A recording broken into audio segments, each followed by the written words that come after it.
مساء الفل على الناس المحترمة، بس الناس المحترمة بس اللي بتفهم أنا أقصد إيه. مش الناس اللي بتدخل تهاجم وتشتم وخلاص، وهي والله ما بتفهم أي حاجة. والله ما بتفهم أي حاجة. إنك تدخل تهاجم وتكتب كومنت شبهك بالظبط، فأنت أصلا مش فاهم اللي قدامك بيتكلم على إيه. أنت خدت أول جملتين وبعد كده بتقول يلا بقى سيب لها أي كلمة تحرق دمها. بس أنت مسيرك باسكت الزبالة اللي هو البلوك. خلونا بقى في القضية اللي احنا بقالنا يومين بنتفرج وبنسمع ومستغربين. فينا ناس بتقول عنده حق، وفينا ناس بتقول لا. عارفين طبعا الموضوع بتاع الأربعة اللي اتمسكوا في قضية بفعل فاضح في الطريق العام. مين اللي كان بيصورهم؟ واحد سواق عادي، سواق أوبر، فشافهم بيقول لك العربية كانت بتحدف يمين وبتحدف شمال، فبدأ هو يقرب منه عشان يقول له يشوفه نايم، يشوفه مثلا في ايه بالظبط. لقاه في وضع زي الزفت، زي ما طبعا كلنا شفنا الفيديو. وطبعا اللي متابع عرف ان اللي صور، والله العظيم حاجه انا مش لاقيه كلام اقوله. يعني انت لو لقيت غلط تتهان وتتشتم وتتضرب وعربيتك تتكسر والحكومه تاخدك وتدفع غرامه 5000 جنيه، ما علينا. ده فعل فاضح في الطريق العام.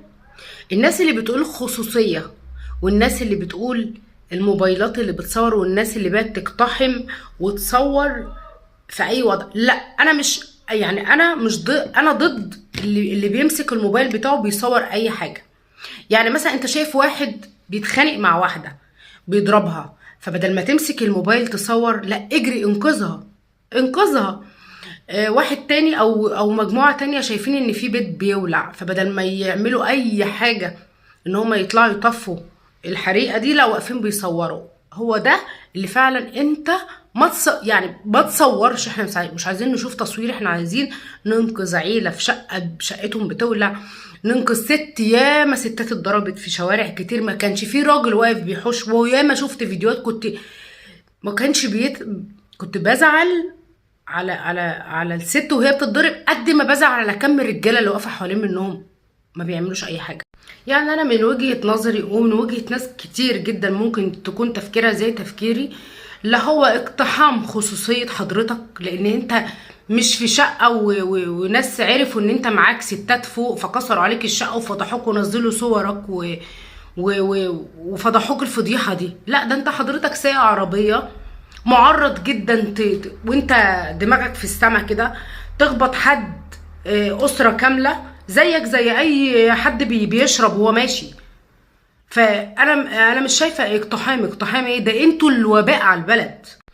المحامي بقى بتاع الاربعه بيقول لك ما كانش صح اللي صور ينشر الفيديو ل120 مليون.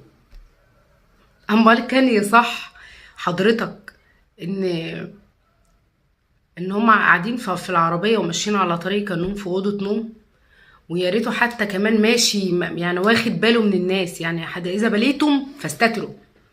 يعني هو ما خدش باله ان في عربيات وراه، ما خدش باله ان العربيه عماله تحدف يمين وتحدف شمال، يعني كده كده كان هيعمل حادثه.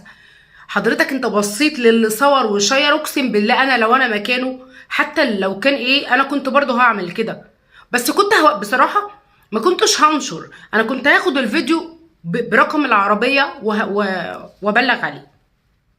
لكن خلاص هو تفكيره كده ان انا اصور واشير، بس محدش يطلع يدافع. انتوا بتدافعوا على ايه؟ انتوا هتخلوا البنات كلها تبقى كده، هتخلوا الشباب كلها كده. بيقولك سكرانين وبيعملوا مش عارف ايه في عربيه اربعه، حتى الاربعه مش مكسوفين من بعض وهم في العربيه. فما نخليش التفكير او راس الحمار تظهر. اذا بليتم فاستتروا. انتوا بتعملوا حاجه زي كده، انتوا مش مقفله عليكم باب وخلص الحوار، لا ده انتوا في طريق عام. يعني مش عارف، زي في موقف اقسم بالله انا شفته بعيني.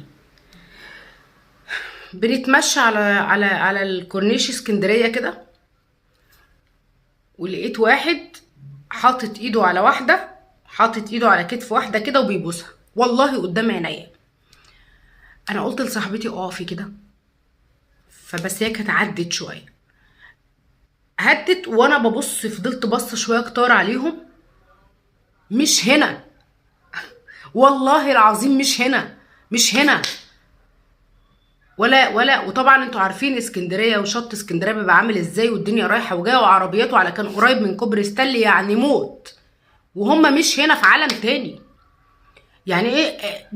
حبك في الشارع، حبك في الشارع، سواء قاعده مع واحد ولا راكبه عربيه، حبك القرف ده في الشارع. الدنيا دلوقتي خلي بالكو، انا عايزه بس اقول لكم على حاجه. كله دلوقتي بقى ماسك موبايلات، وكله دلوقتي بقى يصور. حتى لو ما عملش شير على كل المواقع، هيشير لوزارة الداخلية على الرقم اللي هو نزله. فوالنبي بلاش قرف، وتطلع ناس تدافع تقول لك ده خصوصية. خلاص، لما تشوف بنتك في وضع زي كده يبقى قول ده خصوصية.